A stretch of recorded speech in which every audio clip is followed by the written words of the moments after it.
Welcome back.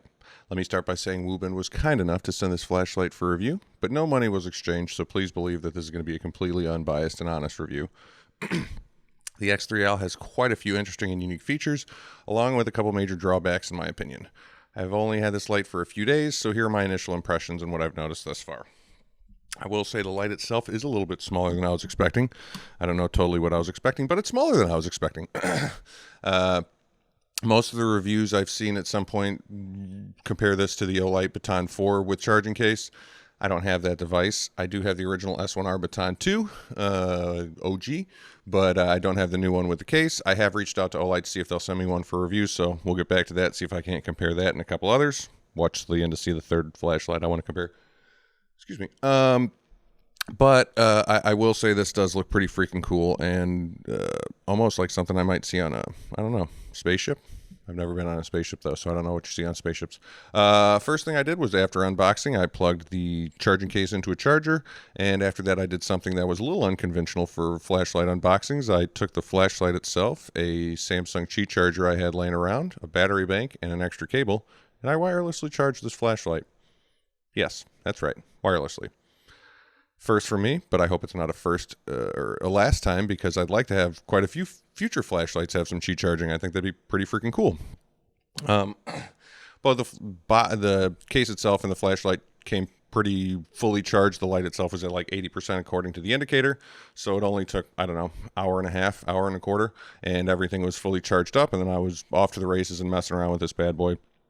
While it was charging, I did read in the instructions that there's a blue indicator status LED, and while it's on, if you press the E switch 5 times, it turns it off, and they say it's a huge battery drain in the instructions, so I'd highly recommend doing that because it seems like they'd recommend it too.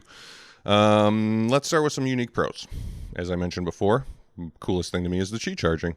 The top of the flashlight, I guess before you rotate it, does look what looks to be a OLED display. I don't know if it's actually OLED, but it does look like it's an OLED display, and it will tell you what mode you're in and how much battery power is left in it. And as you can see, it does have a brightness memory, so that's pretty sweet, though it's kind of to be expected of flashlights nowadays.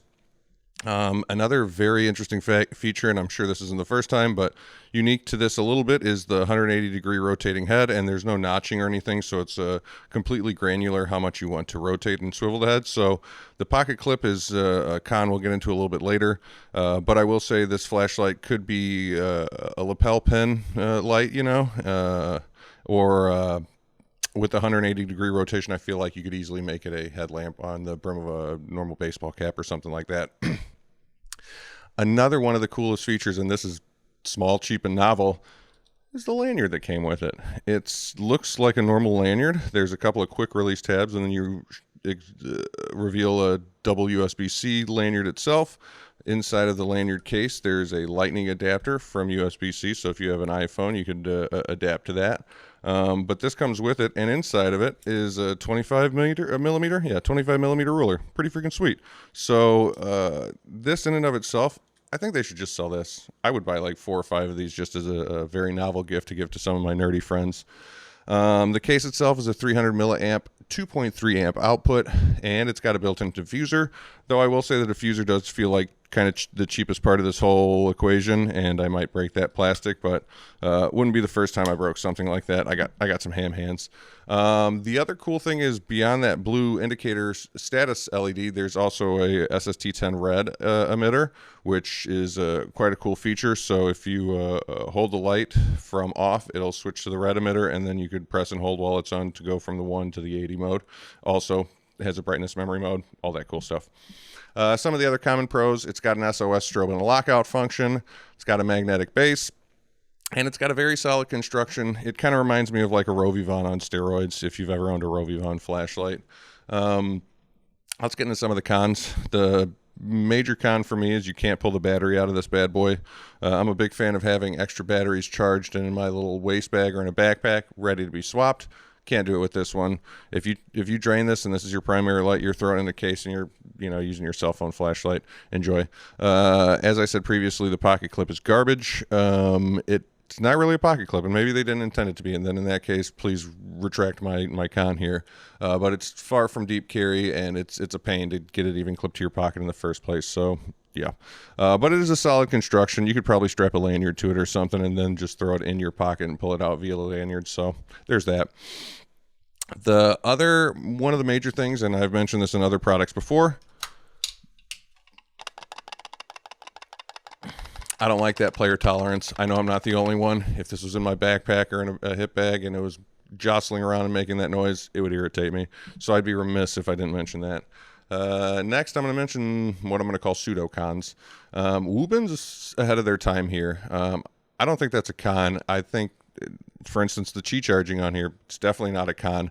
It's not conventional as of right now, but look at Olight. They have a very proprietary charging system. I do know that a lot of other flashlight manufacturers do make it where there's a USB port on the body of the light and or on the the battery cell itself, but there isn't any way to charge this flashlight in a conventional method. But I just kind of think that maybe they're trying to push the market to have more flashlights with Qi charging, because I don't think it'd be that hard to incorporate that on the base of flashlights as opposed to Olight's magnetic charging on their base. And then we're having a universal solution, kind of like how the EU is forcing Apple to use USB-C ports. Haha, love it. I do also carry 2 Google Pixels on me, and those have wireless battery sharing technology too. So I may not have a battery bank that could charge this thing, but besides theirs, but I could just have it sit on my phone and charge that way. So there's that.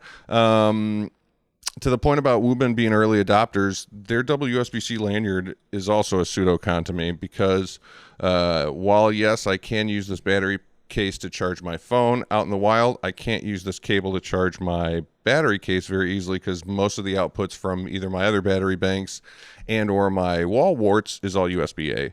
But I don't want to put this on them either, because I just want to say that the future, I'm sure, holds more wall warts that'll have a USB-C output, and or just more devices in general will have USB-C for translation. And then, hey, cool, everything's USB-C, both ends of the cables.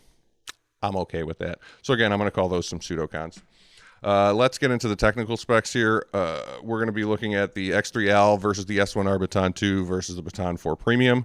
700 lumen output, 1,000 lumen output, 1,300 lumen output.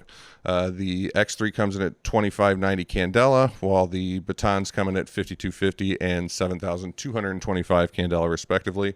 The Owl has a 102 meter throw, while the Baton 2 is 145 meters and the Baton 4 is 170 meters. The X3 Owl is 100 IP65 water rating, while the Batons are IPX8. The WUBEN says their flashlight weighs 65 grams, but I'll throw all 3 of these on a scale and put it up for us just so we can see the comparison.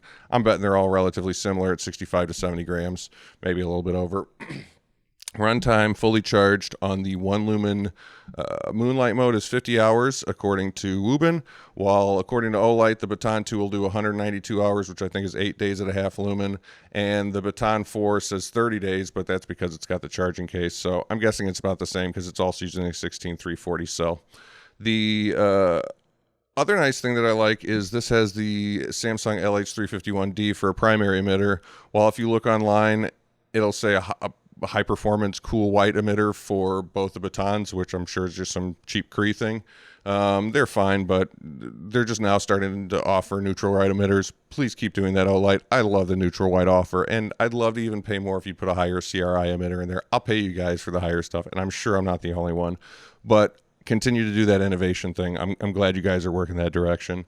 Also worth noting, this case is only 3,000 milliamps, while the Baton 4 case is 5,000 milliamps. So fully charged, you're looking at 4,000 milliamp hours, while the alternative is about 5,650 milliamp hours. Cost. It's also another good even keel relative comparison point. The X3 Owl standard edition with the charging dock will run you $82, while this premium version with the charging case is $110, but you don't get the battery bank then. The Baton 4 Premium retails for $100, but you could get it for less on a flash sale, or I have a 10% off coupon for their website of IDC10, and I'll include that and some other affiliate links below in the description. If you can use one of those and or the coupon codes or both, it'd be beyond appreciated, because all of those give a kickback to the channel, even if it may be small. Any help is a lot of help. Always appreciated. Thanks in advance. So while I would say the X3 is a cool flashlight, very novel, and I also hope it's probably a foreshadowing for what we might see offered from other brands, namely Qi charging. Please, other brands offer Qi charging. If you look at it from a flashlight enthusiast perspective, and you got some extra scratch, buy it. Add it to the collection. It's cool. It's a fun flashlight to have. I'm glad I've got it in my collection. That being said, if you're watching this video and you're just getting into flashlights, I don't know that I'd necessarily go with this one. I also wouldn't go with the Baton 4 for that matter. I'd probably end up going without even buying one or seeing one. I would get the Skilhunt EC300. I've got an affiliate link below that should give you a discount from Killzone flashlights. It comes in a cool white and a neutral white high CRI. The high CRI version is not available right now. It's out of stock, but you could get email notification for when it is back. But I'll also link to a USB-C to USB-C lanyard on Amazon for $10. You're still at the same price range at about $100, but it's a 21700 battery, which should have about 5,000 milliamps built into the flashlight itself. It's got a high CRI output potentially. It could also work as a battery bank, so you could use it to charge other devices. And it's got an RGB, so it's got other alternate emitters, which could do red, green, or blue. I did reach out to Skilhunt to see if they'd send me one so I could review it for y'all. But if they don't, maybe I'll just end up adding one to my collection. But if you're looking to get into higher end flashlights and you're looking for a primary flashlight, I'd say roll with that one. Plus, you could get secondary and tertiary 5,000, the 21700 cells, and just have those in a plastic case somewhere ready to go. So just my recommendation. If you're an enthusiast and you like flashlights, get the WUBEN X3. If you're looking for your first primary duty light, get the EC300. Thanks for watching. Carry on.